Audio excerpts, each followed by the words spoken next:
अस्सलाम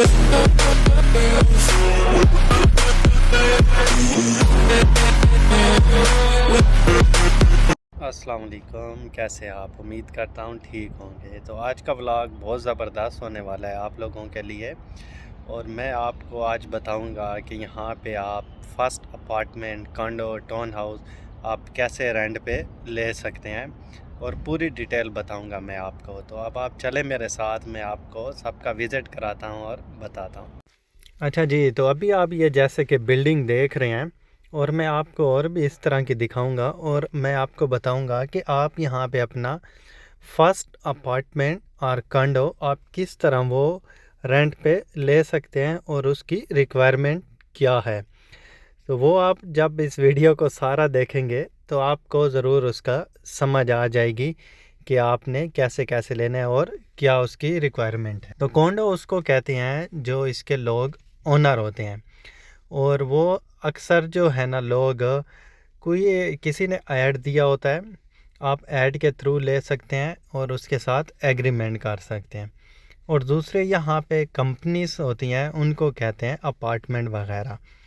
तो कोंडो और अपार्टमेंट ये हो गया। बाकी आपने टाउन हाउस लेना हो, उसके भी कोई ओनर होते हैं, कोई जो है ना वो कंपनी के होते हैं, तो उनकी जो रिक्वायरमेंट है वो आपको बताएंगे कि आपको कितने बेडरूम वाला चाहिए, 1 वाला चाहिए, 2 वाला चाहिए। उसके बाद वो आपसे फैमिली साइज़ पूछते हैं कि आपकी फैमिली साइज़ क्या है। तो उस हिसाब से अगर फ़र्ज़ करो आपको चाहिए कि 1 बेडरूम वाला, और आपकी फैमिली साइज़ ज़्यादा है, वो कहेंगे नहीं आपको तो 1 वाला नहीं मिल सकता है, हम आपको 2 बेडरूम वाला ही देंगे।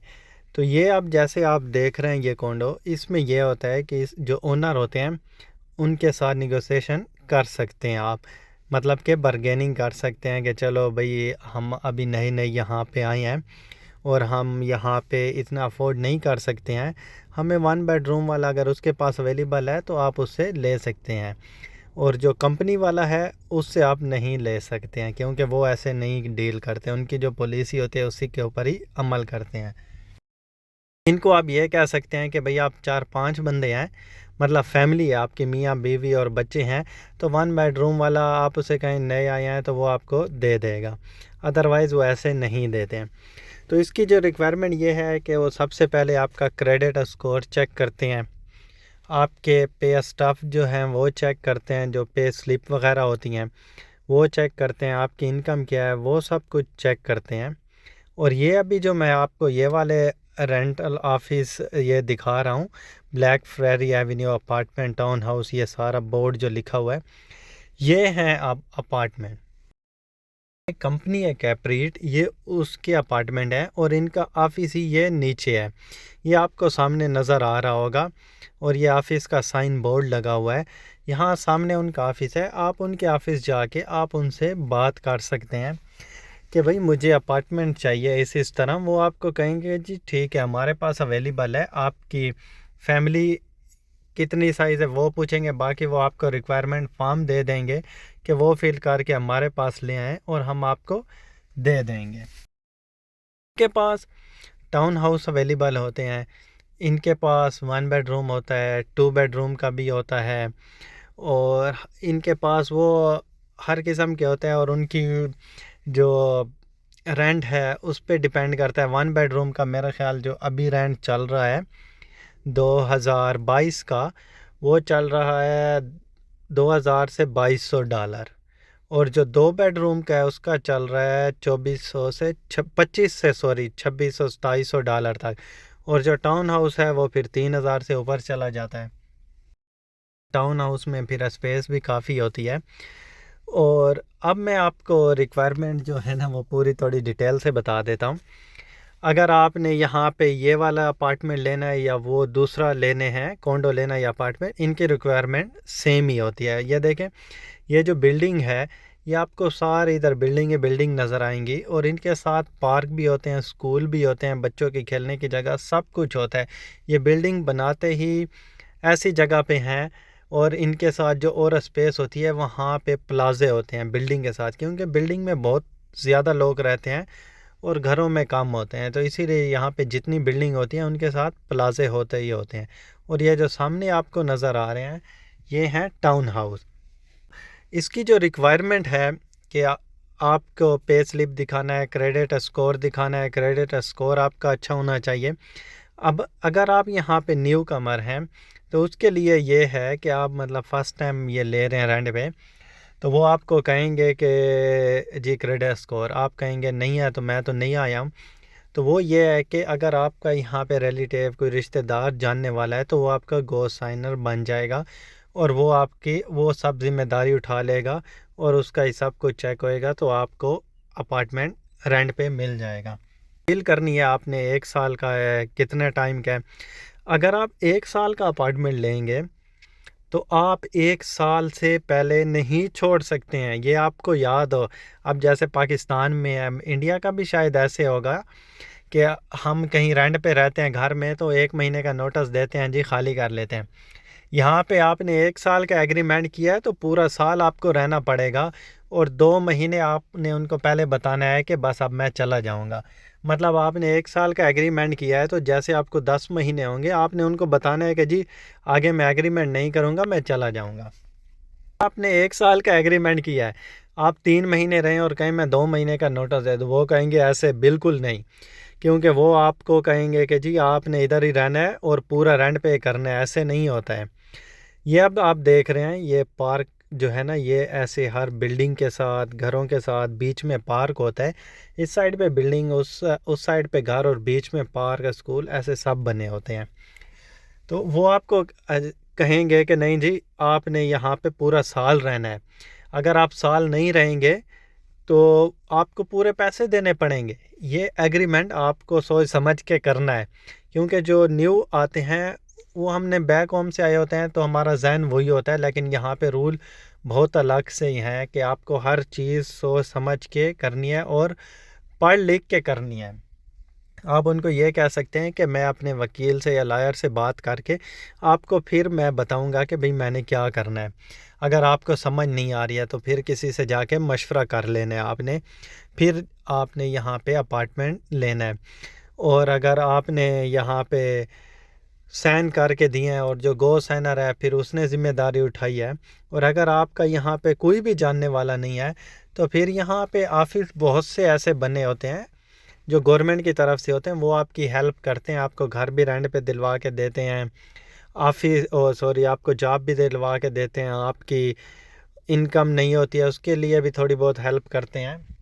इसलिए मैं एक अलग वीडियो बनाऊंगा और आपको उसका मैं बताऊंगा कि वो उनका क्या प्रोसेस है और क्या है। तो ये अब आपको घर नज़र आ रहे हैं, जैसे इन घरों की बेसमेंट होती है। बेसमेंट अक्सर जो है ना ओनर वो ख़ुद देते हैं और ओनर के साथ एग्रीमेंट आपका होता है।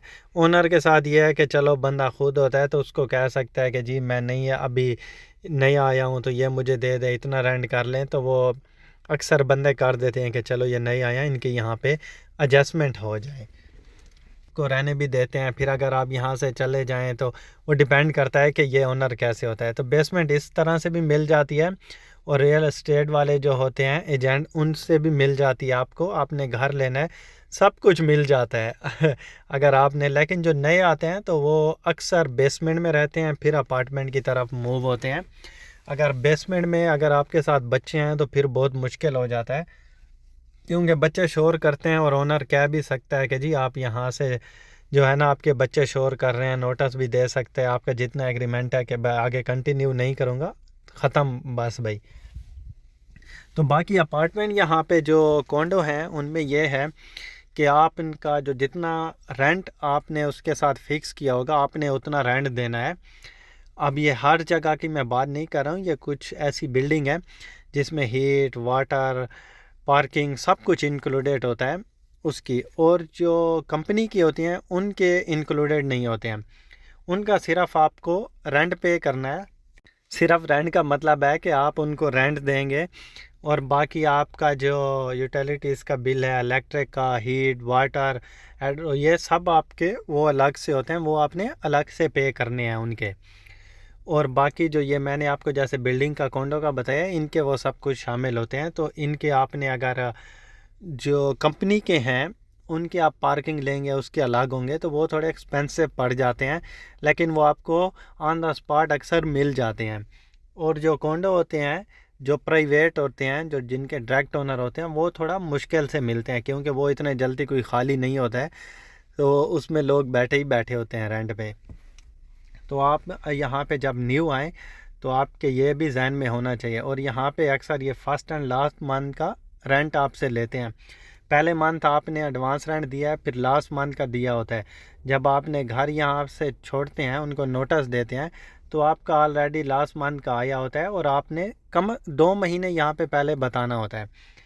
वो आपका एग्रीमेंट जो होगा वो आप उसको पूरा पढ़ के उनको बताइएगा कि इसको कैसे कैसे है, सब कुछ पढ़ के। न्यू स्पेशली जो न्यू कमर होते हैं या अक्सर जिनको नहीं पता होता है, ये उनके लिए है कि आप ज़रूर या किसी से मशवरा करके तब आगे काम कीजिएगा, वरना यहाँ पे कागज़ी कार्रवाई होती है और ये इंडिया पाकिस्तान नहीं है।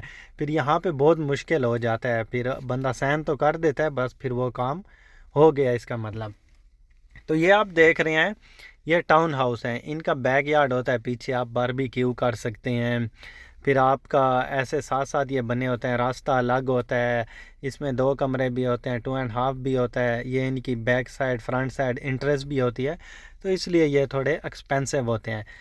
बाकी आपके बजट के ऊपर डिपेंड करता है कि आप जो है ना यहाँ पे आपको कौन सा सूट करता है, अपार्टमेंट सूट करता है, बेसमेंट सूट करते हैं या कॉन्डो सूट करता है, वो आपके बजट पे डिपेंड करता है। ये जो आपको सामने बिल्डिंग सी नज़र आ रही है, 4 मंजिला ये बिल्डिंग है, और नीचे ये आप देख रहे हैं जो शॉप जैसी ये लग रही हैं, ये इसमें पार्किंग के लिए जगह होती है। तो ये जो रेड कलर की अक्सर बिल्डिंग होती हैं वो कंपनी की ही होती हैं। तो अब ये देखें बैक यार्ड कितना अच्छा और ख़ूबसूरत लगता है। तो वीडियो का इधर ही एंड करते हैं। तो उम्मीद है आपको ये वीडियो अच्छी लगी होगी और आपके लिए हेल्पफुल होगी। तो ऐसे जुड़े रहें और मिलेंगे एक और नई वीडियो के साथ। तब तक के लिए अल्लाह हाफ़िज़।